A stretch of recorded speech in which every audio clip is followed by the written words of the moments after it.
Did you listen back to the episode we had? I did. I was traveling all week, so I went through several of them to see what I listened to. You put me in some tough spots. Hey, why'd your candidate lose? Why'd your candidate lose bad? Yeah, why'd they get smashed? That's a good question, Ben. Let me see if I can figure it out.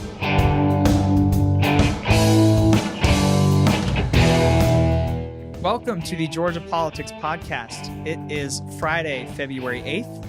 I am Preston Thompson. We've got another great panel of guests here to share in Georgia's politics news. To my right is a name you might know from some other App and Network podcasts, mainly his own show, Mr. Ben Burnett. Thank you for having me. Of course. It's an honor to be a guest. I felt obligated after being on your show. I kind of had to extend the invitation. And to my left is Mr. Craig Kidd. Hello. Craig, real quick, a little bit about yourself so people know where you're coming from. Well, raised in Johns Creek. I currently live in Johns Creek. My day job is I'm chief of staff to the mayor of Johns Creek. In fact, we did a podcast on that a couple days ago. But I guess in this context, since this is our political roundup, I am the first vice chairman of the Fulton County Republican Party, which makes me the number 2 guy in the Fulton GOP. Yes. And since the chairman lives in Buckhead, and I live up here north of the river. You do some commuting. I guess I'm the no. Actually, I think I have the shortest commute in North Fulton because I live in Johns Creek, and City Hall is, as the crow flies, I don't think it's a mile from my house. If I catch one light, I can be at the City Hall in like 2 minutes. I mean, it's a beautiful thing. Well, there you go. I have to go to the Capitol. So Yes, that's a rough commute. I've done that. Listeners will recognize that I'm a little bit outnumbered, so I hope you'll excuse my Democratic voice coming out a little bit if we're trying to present two sides to a story. Or we don't like ever that, accuse anybody at Appen of being totally unbiased. Yeah, Wow. Of course. Ben would never do something like that. So let's get to our first story. The State of the Union was this past week. It feels like an eternity ago because so much has happened since then. But we can talk a little bit about the president's speech, but we're a Georgia podcast, so I want to talk about Stacey Abrams and her response. First of all, I think it's an interesting question going around the country right now. Did you watch the actual speech or the response? Why or why not? I watched both in replay. I didn't watch it live. I was working hard on a local speech, so that's a good reason. That would have been too distracting for me to watch it. So I took advantage of watching it on delay, if you will. I watched both. I think whoever puts together the President Trump's speeches are right on, and they know who the audience is that's tuning in, and they understand what the environment is. And I thought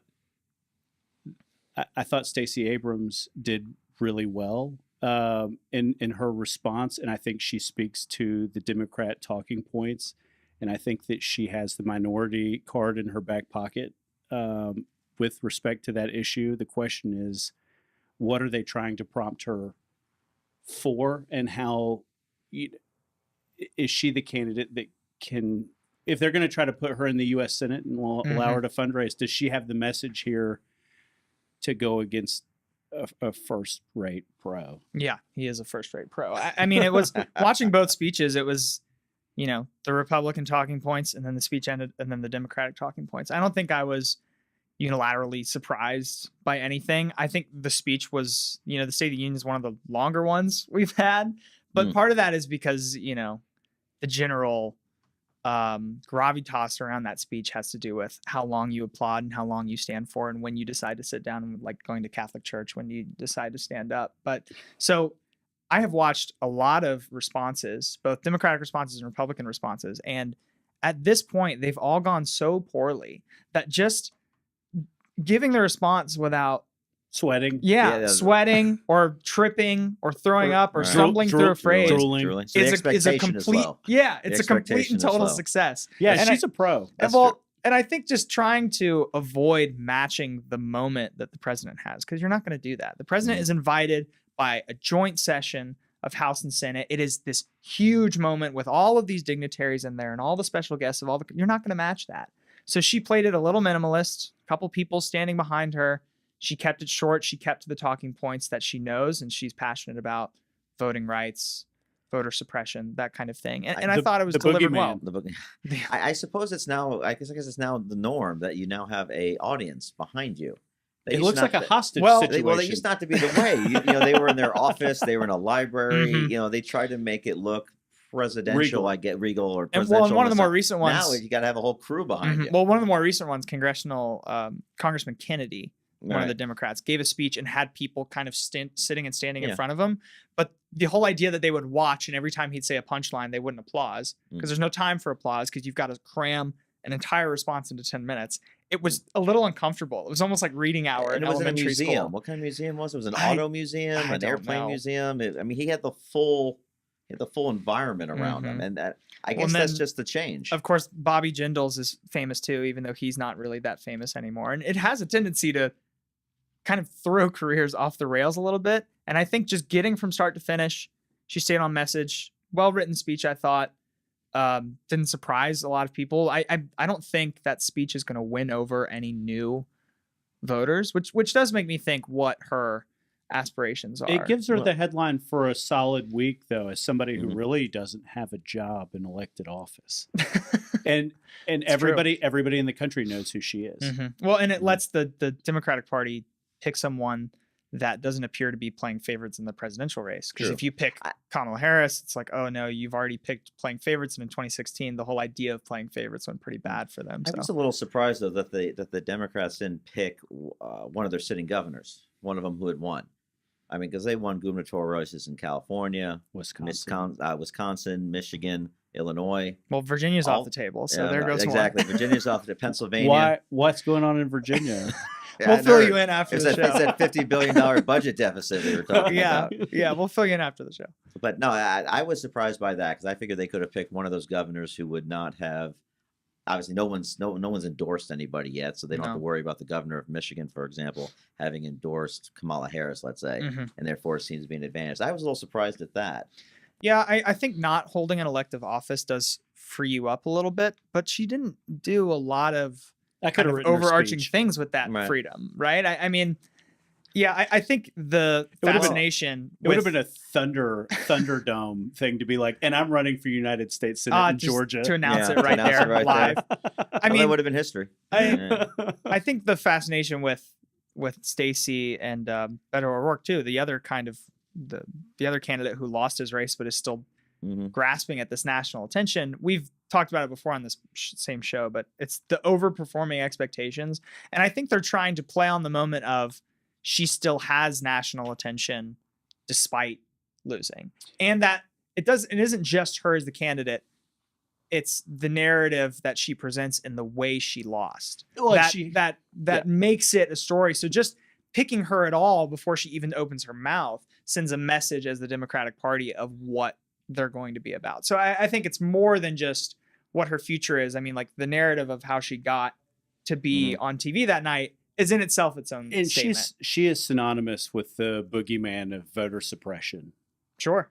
So, Which was an issue that same week, coincidentally with Mitch McConnell speaking on it and kind of a House resolution being on the floor of the United States Senate. So I still wouldn't be surprised if she goes for a Senate run. I mean, she's the clear favorite. I had this pet theory a year and a half ago, and it's kind of I liked it all the way through her election in November, or the election in November. So when she declared back in, I guess it would have been in, let's say, the summer of 17. I don't remember when she actually declared. I was telling everybody would listen. I say, look, she's not going to win. She knows she's not going to win, but she's going to use this platform as a national stepping stone. She's going to go across the country. She's going to bring in out-of-state money. She's going to draw attention to herself. And then when she loses, she will then, because what was going on at the time? There was this vacuum in African American women in national politics in the Democratic Party, and politics abhors a vacuum. Michelle Obama had retired.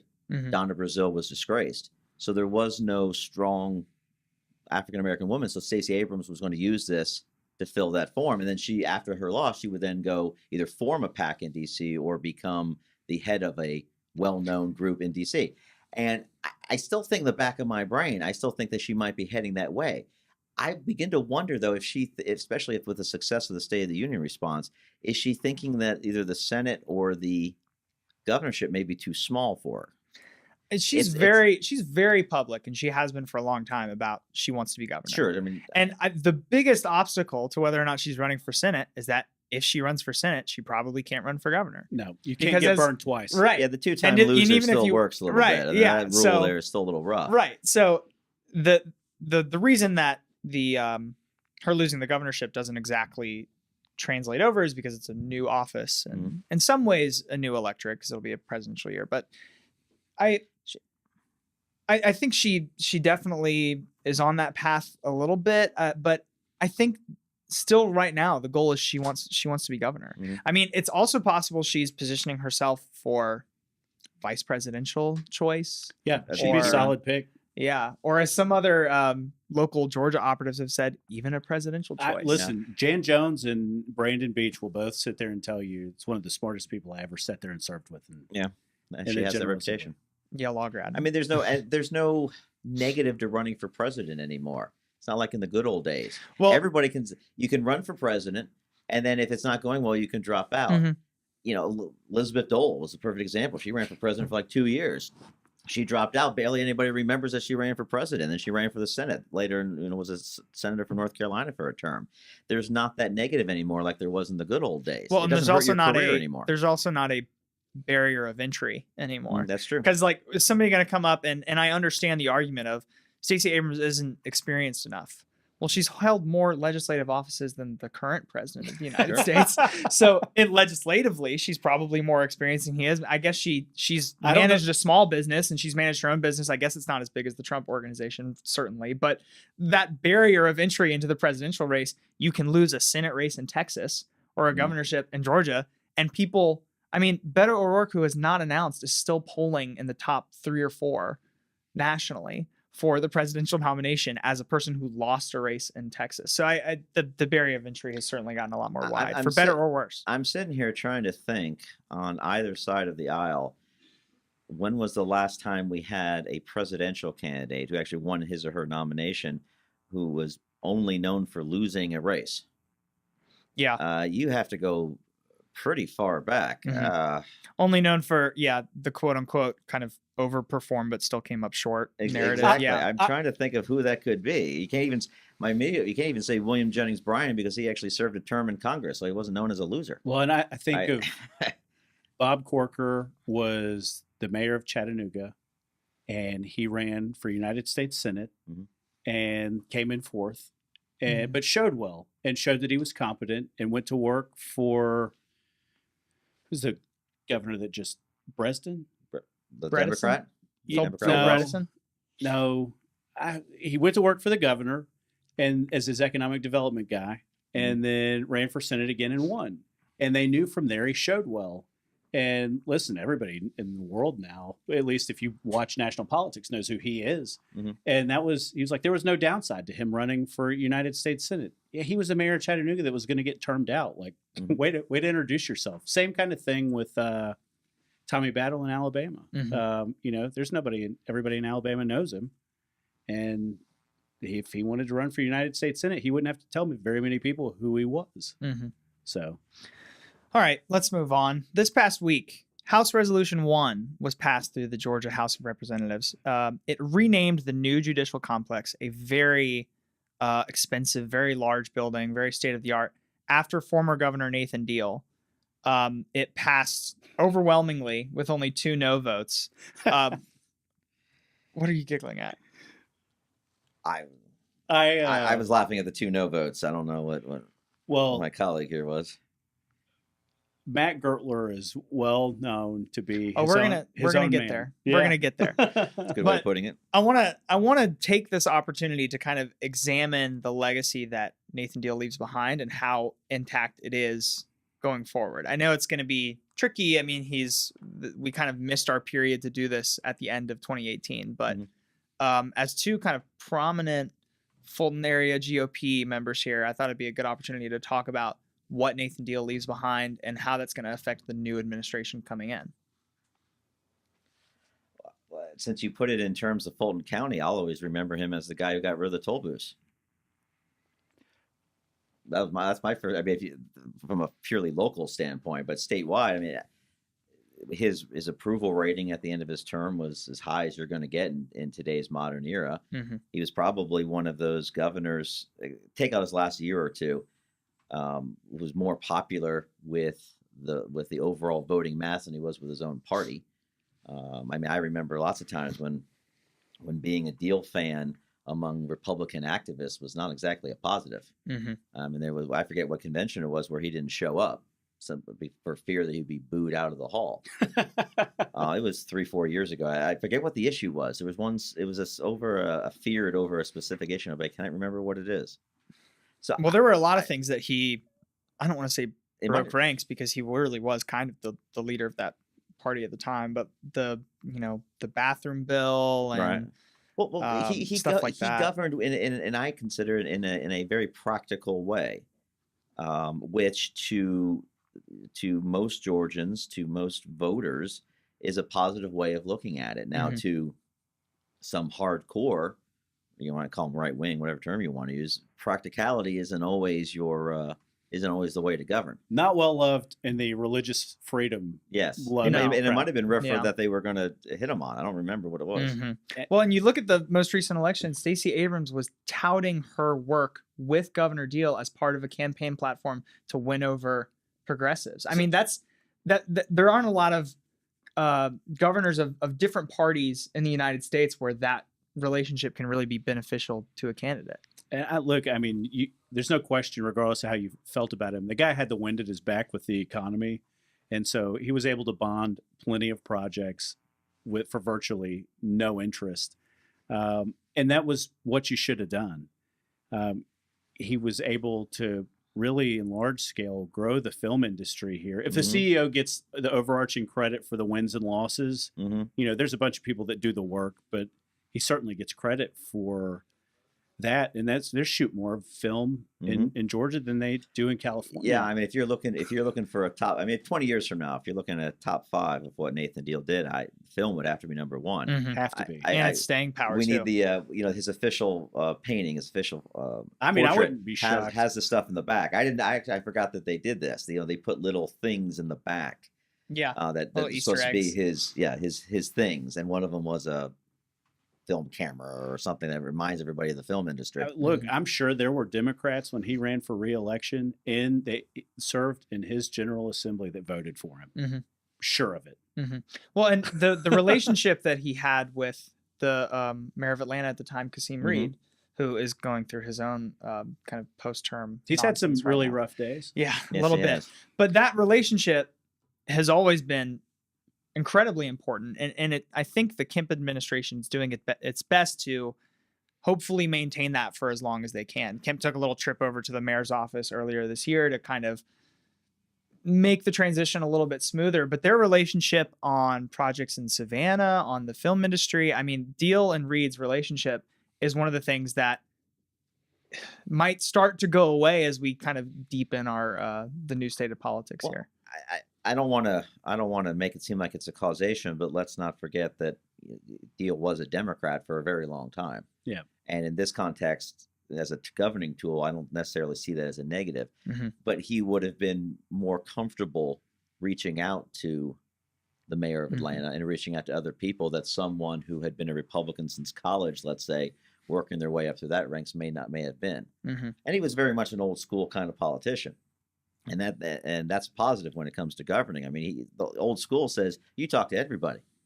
I don't care if this guy's going to vote against you. I don't care if this guy's going to run 5 people against you in the next election. You still talk to him if you need his vote for something. And that's kind of a lost art for him a little bit.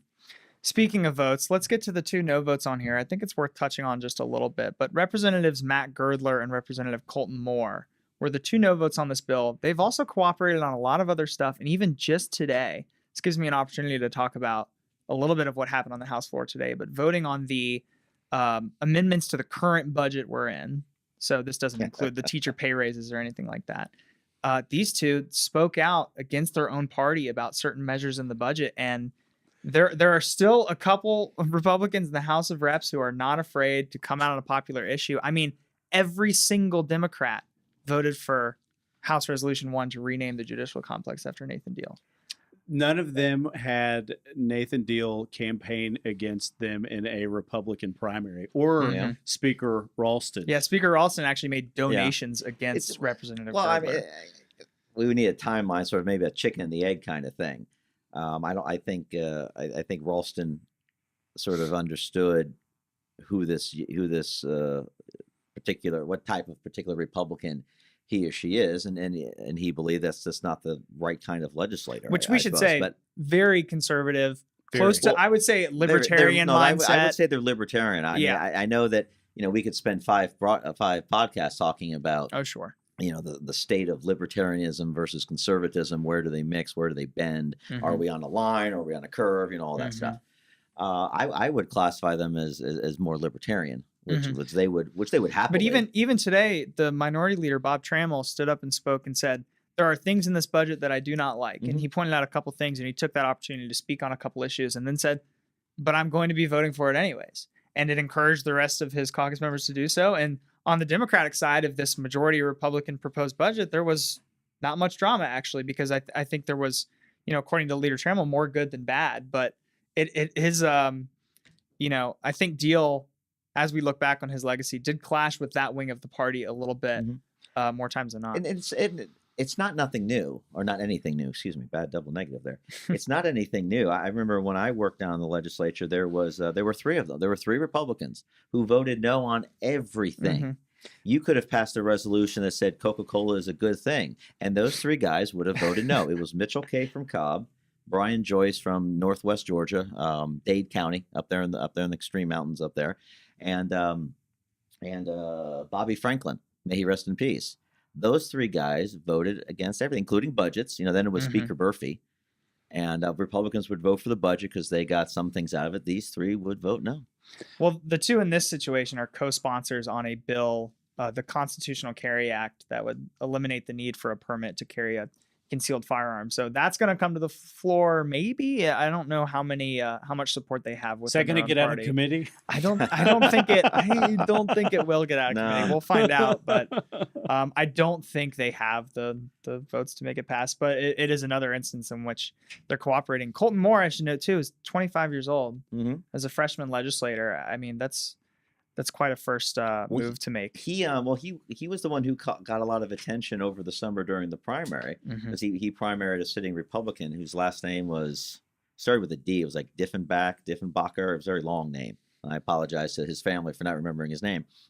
The story is that the representative invited him to join him a day on the floor of the House when the House was in session. Took him around, introduced him to people. This is what it's going to be like. Some of his colleagues would say, "You're challenging Diffenbacher. Oh, good luck. You're not going to win. I mean, why are you even trying?" But, the joke's on everybody else there. But that was sort of the story, and that was the introduction. And a lot of people were saying, "Well, how is it you can run against this man who's been so nice, so cordial to you?" And he said, "I don't care. I mean, this is what I believe, and he's not conservative enough for me, and this is what I'm doing." In the kind of protest today, Representative Moore said there are not enough tax incentives for House District 1, where he is from.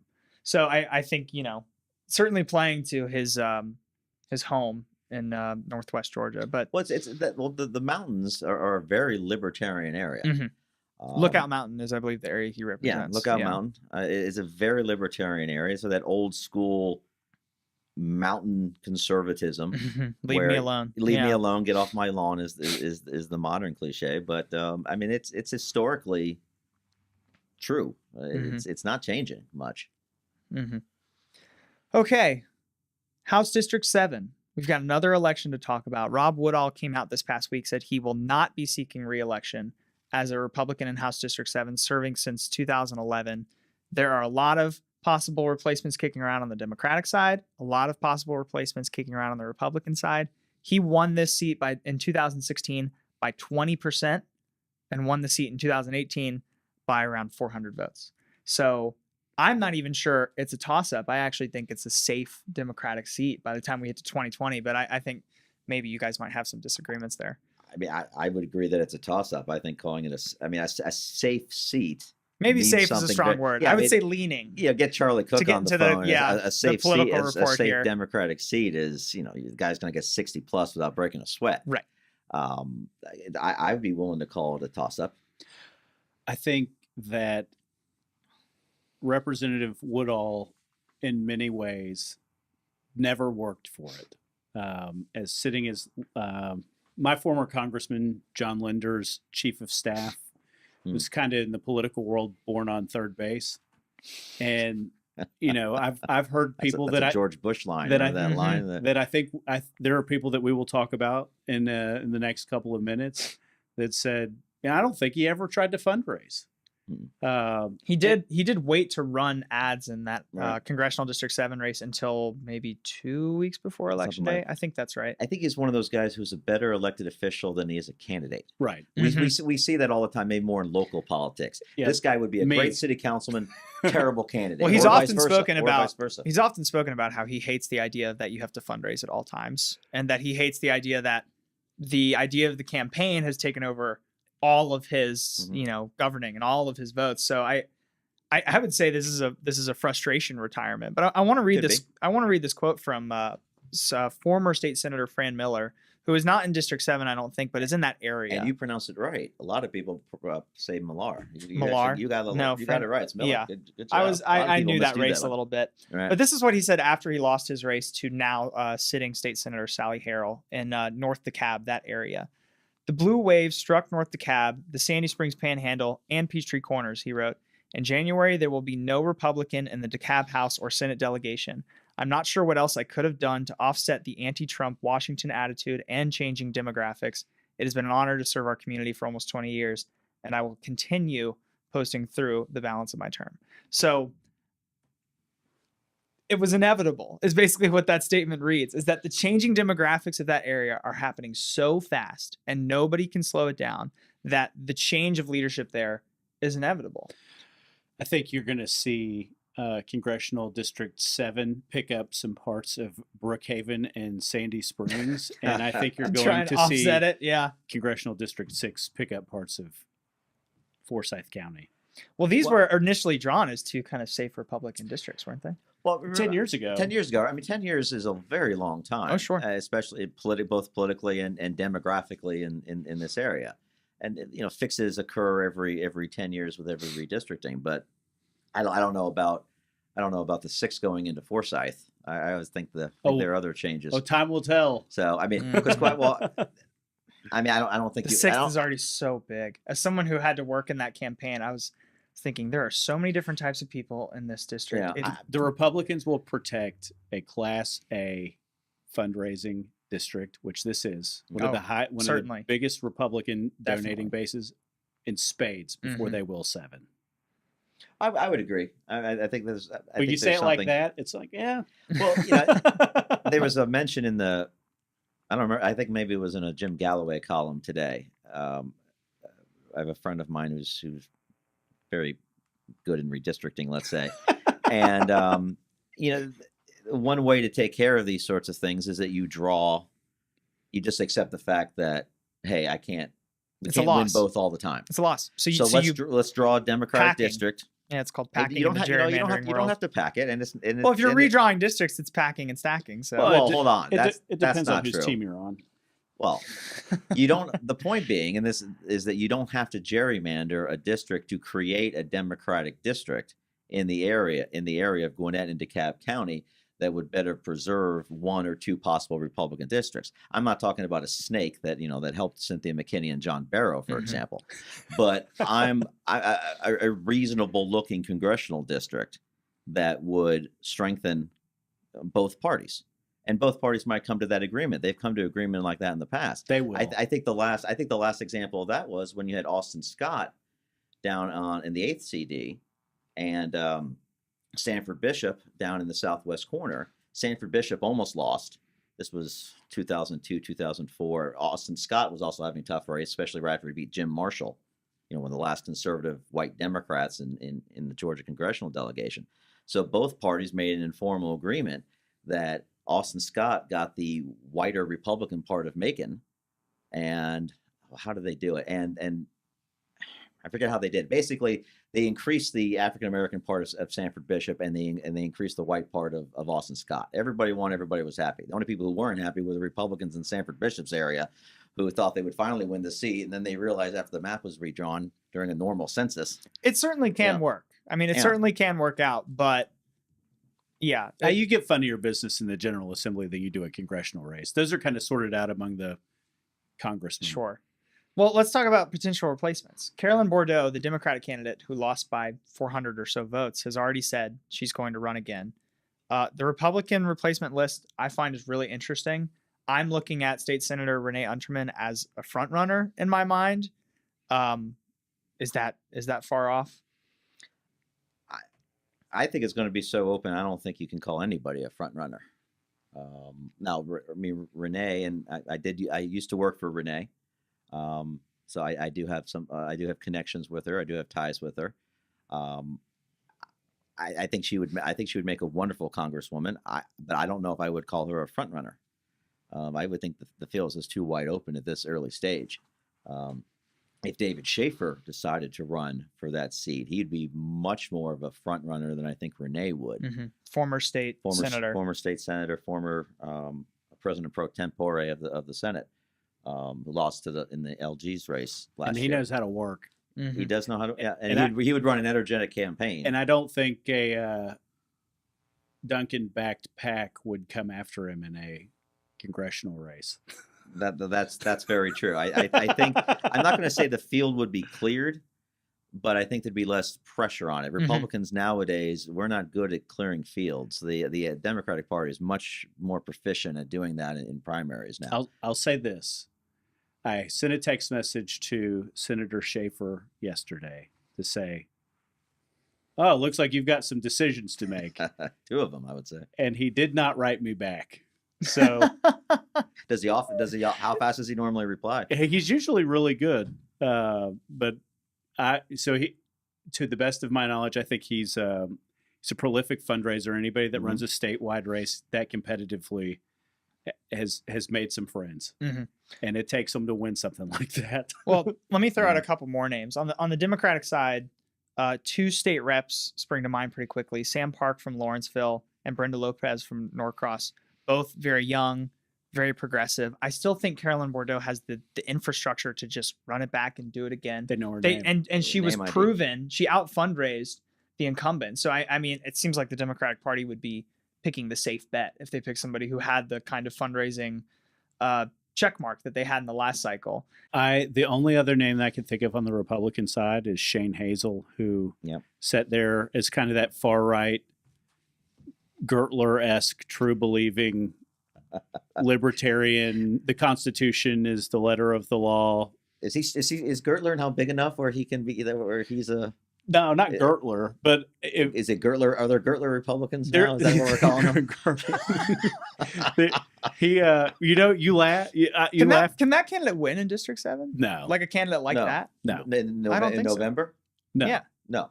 I mean, maybe in a primary where the electorate looks a little different. No, everybody else in the field would have to be very weak. You run that true believer message against David Schaefer, who's got lots of friends and has lived in Duluth forever. There's no way. All right. Let's wrap up this week by going around and talking about what we're watching in the next week news. I will be down at the Capitol. Things are starting to happen. There are some arguments starting to happen on the well. I find it very exciting because I'm a big nerd for this kind of stuff. But let's start with Craig. What are you looking for in the next week in any sort of news? God, I don't know. A break? Ben, you go, and I'll let me fill it in. I'll say this: one of the things that Governor Deal did in the special session that he called, where he could hand out more goodies before his term officially ended, was that he made a minor in possession of alcohol or a small quantity possession of marijuana and petty shoplifting all fingerprintable offenses, and it passed. And as the president has gone through with criminal justice reform and has kind of determined that we want to get away from some of those things and Georgia ran the other way, I would really like to see the General Assembly take that issue, especially with respect to young people, Like, you don't want to see a minor in possession of alcohol for a 17-year-old kid ruin their ability to get a scholarship or something like that. Mhm. And there's plenty of things that Johns Creek Department of Public Safety or the Alpharetta Department of Public Safety will put those kids through hell to keep and still keep it off their criminal record. I think that's Definitely. common sense from everybody. Interesting. You know, it's funny. I have a city council meeting on Monday, and I have what we call our Republican precinct mass meetings on Saturday, which is our first step in our convention process. So I haven't really thought past our city council meeting on Monday about what kind of news. I would say that the legislature seems to be starting very slowly this year, which, you know, the calendar was weird. You had a late MLK Day, then you got the Super Bowl, which took 3 days off the schedule. and then they've had their budget week, right? You had that 1 week. They've already done the budget week. So at this point, you know, I just like sort of seeing the random stories on what kind of bills get dropped. Just seeing you stole mine. I was going to say the same thing. There's so much stuff I'm looking at right now that's in committee that I'm saying, wow, if this gets to the floor, it's going to make some people choose some interesting teams, and it's going to be really interesting. I'm looking at like a campus carry bill has dropped, a Medicaid expansion bill, obviously from the Democrats, has dropped. So the small cell bill back. is small cell is important. That's obviously very important to us in Johns Creek. Where does the Brandon Beach horse racing legislation go? That I'm looking forward to. It depends on how bad he really wants to be a congressman. That's true. I would say pretty bad. I was listening to your previous last week's broadcast, and you were talking about the horse racing. I only wanted to add to that. Mean something to you. I mean, that was actually an issue that the late Harry Geisinger, state rep from Roswell, that was a particular issue of his. So I you know, for the public record, I just kind of wanted to throw his name back into it because he died a couple of years ago, and he was a wonderful gentleman, and that was his bill. He wanted to see horse racing, OTP, off the whatever the term is, betting, and I think Brandon Beach in a lot of ways has picked that up. And but now back to the main point. Just seeing what bills dropped at this point. The interesting of what some of the new freshmen want to drop.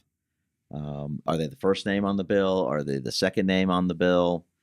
You know, if you really know the names and what committees they go to and who the chairman of said committees are, you know within 3 seconds if the bill is going to actually even have a hearing or make any kind of movement. So you play that game a little bit during these early times and just enjoy the ability that they go out of session at 12 noon.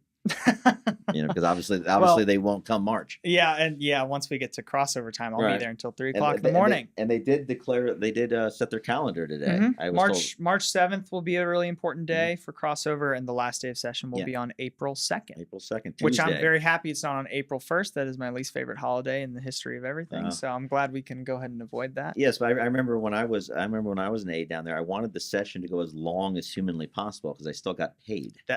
So Hi, good to meet you. Yeah. No, I remember. I was like, when Senator Moody, for example, I was paid as long as the session was in session. Keep going, man. I want to see gridlock.